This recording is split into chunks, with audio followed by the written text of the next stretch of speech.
നമസ്കാരം. എല്ലാ NTV പ്രേക്ഷകർക്കും നിങ്ങളുടെ ഇന്ന് എന്ന പ്രോഗ്രാമിലേക്ക് സുസ്വാഗതം.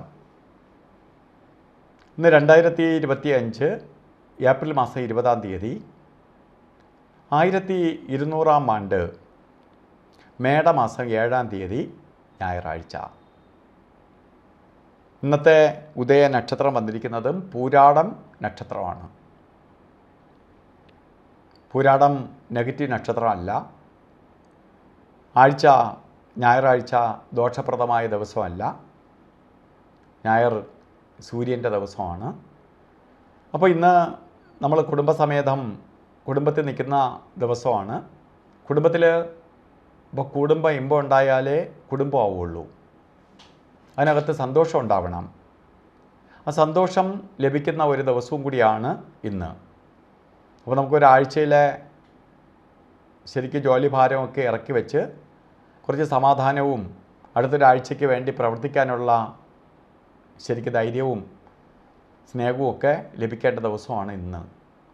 അപ്പോൾ വീട്ടിനകത്ത് ഇന്ന ദിവസം കൊള്ളാതെ വഴക്കോ പ്രശ്നങ്ങളോ അസ്വസ്ഥതയോ ഒക്കെ ഉണ്ടായാൽ അതിനെ ബേസ് ചെയ്തിട്ട് നമ്മൾ കുറച്ചുകൂടി ടയേർഡായിട്ട് അടുത്ത ദിവസം യാത്ര തുടങ്ങേണ്ടി വരും, ആഴ്ച ആരംഭിക്കേണ്ടി വരും.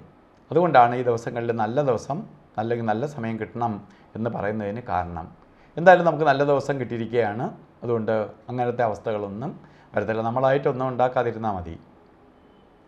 ഇന്ന് ബർത്ത്ഡേ വന്നിട്ടുള്ളവർ ഒരു വർഷത്തെ ഫലത്തെ ചിന്തിക്കേണ്ടതാണ്, വാർഷിക ഫലത്തെ ചിന്തിക്കേണ്ടതാണ്. അപ്പോൾ പൂരാട നക്ഷത്രം ഒരു വർഷത്തെ ഫലത്തെ ചിന്തിക്കുമ്പോൾ, മേടമാസത്തിലെ പൂരാട നക്ഷത്രം ഒരു വർഷത്തെ ഫലത്തെ ചിന്തിക്കുമ്പോൾ നിങ്ങൾക്ക് കുറേയേറെ ഭാഗ്യദായകമായ ഒരു വർഷമായിരിക്കും. കുറേ മുടങ്ങിക്കിടക്കുന്ന കാര്യങ്ങൾ സഫലീകരിക്കാനിട വരും, സാമ്പത്തിക നേട്ടം വരും, പ്രശസ്തി ഉണ്ടാവും. പ്രശസ്തി എന്ന് പറയുമ്പോൾ നമുക്ക് പ്രശംസിക്കപ്പെടുന്ന നിലയിലെത്തിച്ചേരും. കലാകായിക മേഖലകളിൽ പ്രവർത്തിക്കുന്നവർക്ക് അവരാണ് ഏറ്റവും കൂടുതൽ പ്രശസ്തി കിട്ടുന്നത്, പെട്ടെന്ന് അവർക്ക് അംഗീകാരങ്ങൾ ലഭിക്കുന്നത്. അതിനെല്ലാം അനുകൂലപ്രദമായ ഒരു വർഷം ആയിരിക്കും നിങ്ങൾക്ക്. അതുപോലെ സാമ്പത്തിക നേട്ടവും ജോലിയും പുരോഗതിയും പ്രമോഷനും മറ്റ് നേട്ടഫലങ്ങളും വന്നു ചേരുന്ന കാലഘട്ടം തന്നെയാണ്. അതുപോലെ ഇന്ന് ഓരോ നല്ല ദിവസമാണ് എങ്കിൽ പോലും ഓരോ കാര്യത്തിന് പോകുമ്പോഴും എന്തെങ്കിലും കാര്യങ്ങൾ സുപ്രധാനമായി ചെയ്യുമ്പോഴും ചില സമയങ്ങൾ ചില കാര്യങ്ങൾക്ക് സൂക്ഷിക്കണം. അതിൽ പ്രധാനമായിട്ട് യാത്രയ്ക്ക് തിരിക്കുമ്പോൾ രാഹുകാലം ശ്രദ്ധിച്ച് യാത്ര തിരിക്കുന്നത് നന്നായിരിക്കും. ഇന്ന് രാഹുകാല സമയം വരുന്നത്, നമ്മൾ രാഹുകാലം അല്ലെങ്കിൽ യമകണ്ഠകാലം ഗുളികകാലം ഒക്കെ പറയുന്നതിന് കാരണം കലണ്ടറിൽ രേഖപ്പെടുത്തിയിരിക്കുന്നത് വേറെ, നമ്മളുടെ യഥാർത്ഥ സമയം വേറെ. 4:30 മുതൽ 6 മണി വരെ എന്ന് കലണ്ടറിൽ രേഖപ്പെടുത്തിയിട്ടുണ്ടെങ്കിലും 5 മണി മുതൽ 6:32 വരെയാണ് രാഹുകാല സമയം. ഈ സമയം ഒരു ശുഭകാര്യങ്ങൾക്കും എടുക്കരുത്. അതേപോലെ ഗുളികകാല സമയവും യമകണ്ഠകാല സമയവും. ഇപ്പോൾ രാഹുകാല സമയം പ്രധാനമായിട്ട് രാഹു യാത്രയ്ക്ക് മാത്രം എടുത്താൽ മതി. ആ സമയത്ത് യാത്ര ചെയ്യരുത്, ഓരോ ശുഭകാര്യങ്ങൾക്ക് ഇറങ്ങരുത്, ഇന്ന് അവധി ദിവസമാണ്, നമ്മൾ എന്തെങ്കിലും കാര്യങ്ങൾക്കൊക്കെ കുടുംബസമേതം പോകുന്നത് ഈ സമയത്ത് ആവരുതെന്ന് മാത്രം. പക്ഷെ ഒരു കാര്യങ്ങൾക്കും എടുക്കാൻ പാടില്ലാത്ത 2 സമയമാണ് ഗുളികകാല സമയവും യമകണ്ഠകാല സമയവും.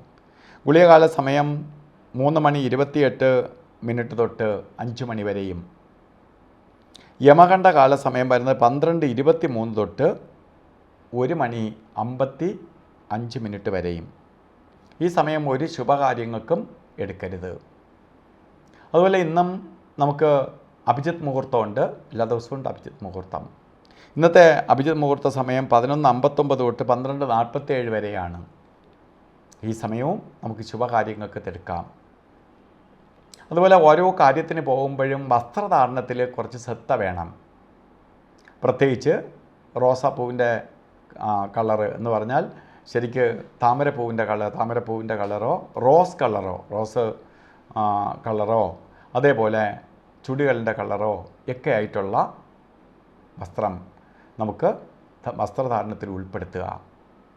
അത് നമുക്ക് നമ്മളിലേക്ക് പോസിറ്റീവ് എനർജി കൂട്ടാനും നമുക്ക് ഐശ്വര്യബലത്തെ പ്രദാനം ചെയ്യാനും സഹായിക്കും.